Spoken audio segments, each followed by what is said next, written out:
Morning, guys. Welcome to Liverpool FC Journal. I'm W. James. This is your Liverpool news update for the 27th of November. I genuinely do not know what or where to start this morning. That was dire last night. Absolutely bloody dire.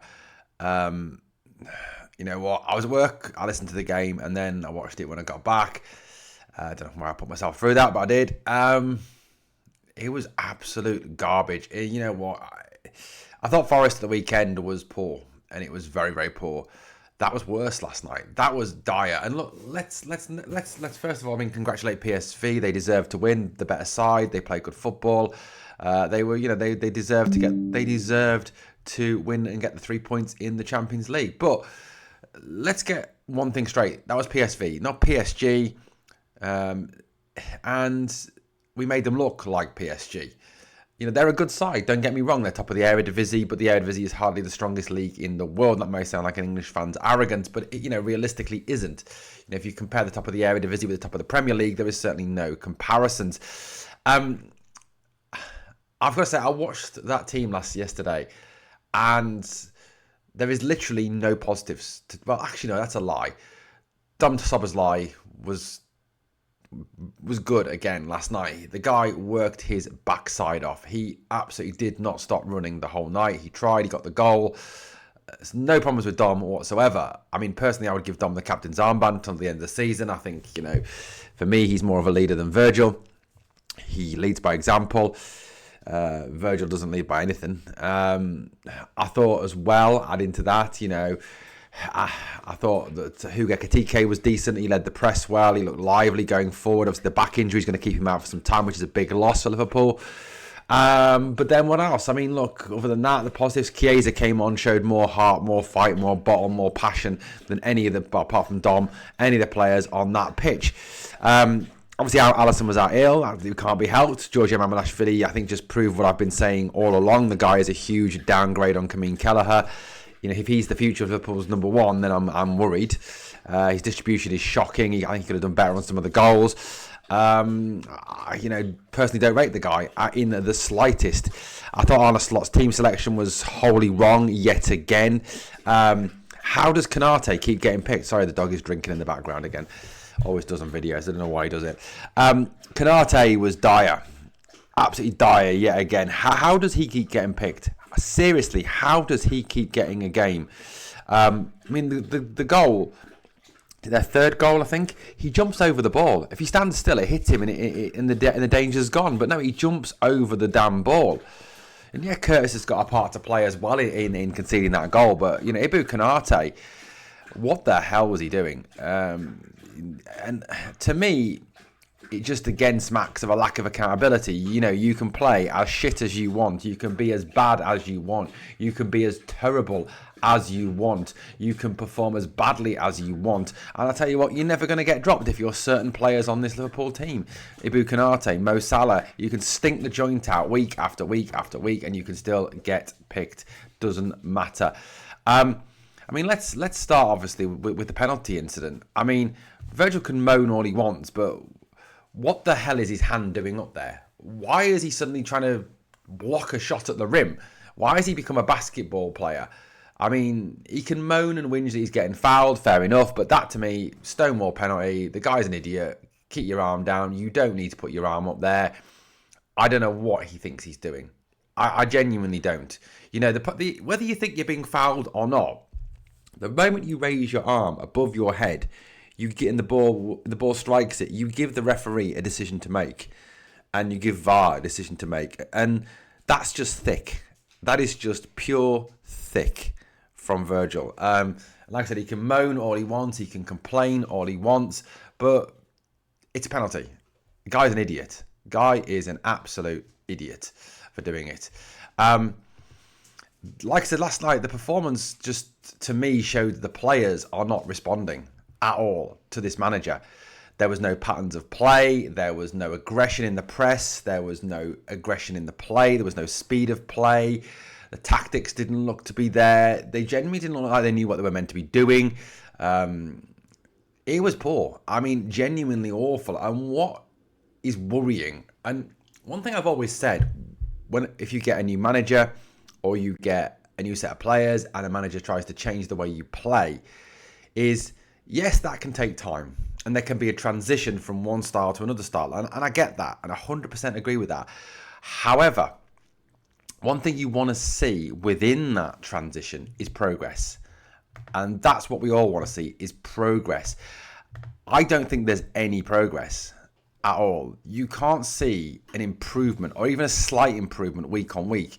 If you could see a slight improvement, and yes, we were losing, but we're still improving, week on week, you could say, okay, manager needs time. He'll get there. We're moving forward. We're not moving anywhere other than backwards at this moment in time.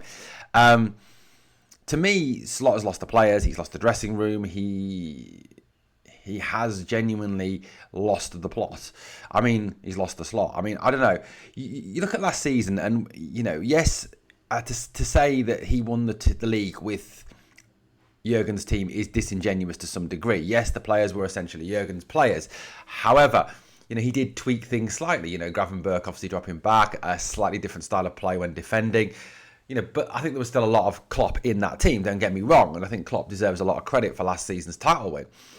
The fact that he's completely ripped that up this season, a formula that was working, to me, doesn't just smacks of being thick. It really does. Look, I've got to touch on Mo Salah. I know this is going to get Salah FC upset, and there's still some of our fans out there who seem to forget that it's Liverpool FC and not Salah FC. Mo Salah needs to be dropped, period. Send him off to AFCON now. I mean, let him go to Egypt, have a little holiday, and then join up. I mean, he was genuinely an embarrassment last night. He can't beat a man. Every shot he has hits players' legs or balloons over the bar. He had a young lad up against him who had him in his pocket. He was shocking. And the crowning turd in the water pipe for me was this. On the wing, a few yards from his manager, their wide man, I don't know who it was. This is for Goose Till's goal. Drops his shoulder, goes past him. Salah turns to run. Arne Slot, as you can see there, is directly watching Mo Salah in this incident. And all that happens is Salah slows down to a jog. The player speeds up. Look, Slot is still watching him. And as you can see, the player just gets further and further away from Salah. Salah's just given up at that point. I can't use the video because I'll get my channel taken down. But he just gives up. He genuinely just gives up and doesn't even try to track back. That's unforgivable. And at that point, when you've got your manager directly watching you and you show no desire to get back, no heart to get back, no ability to work back, you should be dragged off there and then. I don't care what minute it is, what the score is, whatever. You drag him off and you give him a dressing down and tell him that is not acceptable. That is unacceptable. You do not just let a player run past you, then give up. I'll tell you something, if that had been Chiesa, or that had been Rio, or that had been Curtis Jones, or anyone, he would be getting absolutely ripped. But because it's Mo Salah, because Arne Slot is scared of Mo Salah, he won't do anything. He's got no balls when it comes to Salah. He will let Salah get away with anything. Salah's been a great player, don't get me wrong, and a Liverpool legend. This season, he has been one of the worst players in the Premier League. One of the worst in the Premier League. He doesn't deserve what he's getting paid. He doesn't deserve to be starting.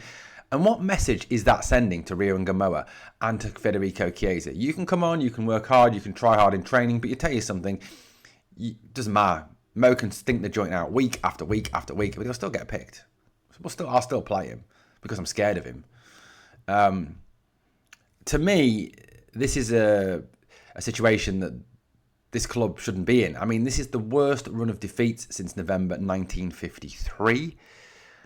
1953. Let that sink in for a minute. That's how far back you've got to go for how bad this is. And the players can come out post-game and talk about standards and this and that, and it's bollocks because you don't see them living up to those words. It's words. It's pure words. It's not acceptable. It is unacceptable. And to me, Slot has lost it. He's lost the dressing room. His team looks listless. It looks poor. He spent 440 million and made the team worse. But don't get me wrong, these players are not bad players. And with a manager who can organise them, a manager who can get them attacking and playing with an aggressive press, I think we could have a decent side here that could do very well this season. But the longer the board allow it to go on, the worse it's going to get. Now, do I think Arne Slot will be sacked? No.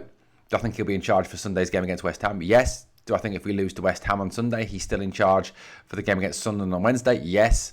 Do I think if we get beaten by Sunderland on Wednesday, he's still in charge for the game after that? Yes. I genuinely don't know how bad it's got to get before someone at the club sits down and takes action and gets rid of him. And you can come back at me with, well, who do you want in instead? Not my job. Not my job to find a new manager. Like I said on previous videos, if I had a multi-million-pound scouting network that could go across the world and talk to managers, I could tell you names. Let me know your thoughts in the comments, guys. Thank you for watching. If you enjoyed the content, please like, comment, share, and subscribe. And I'll catch you on the next one.